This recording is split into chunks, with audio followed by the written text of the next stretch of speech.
แพงนวลน้องแดงจงซื้อคำน้องก็หูยุกนี่ยุกของแพงกำมาก่อนขายแห้งตากแดดเชื่อใครไหลสั่งเอาเงินอยู่ใสมาซื้อใจคนงามคนหาเศร้ากินคำเป็นใจในหน้า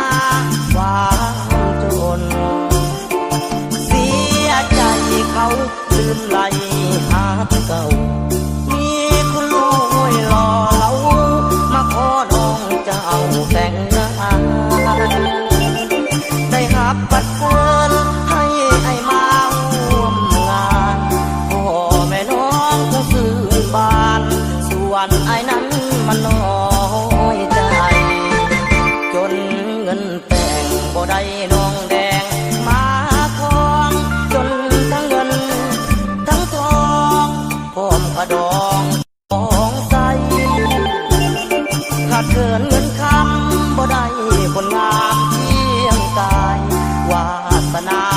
ผู้หายบ่หวังได้แต่งน้องแน่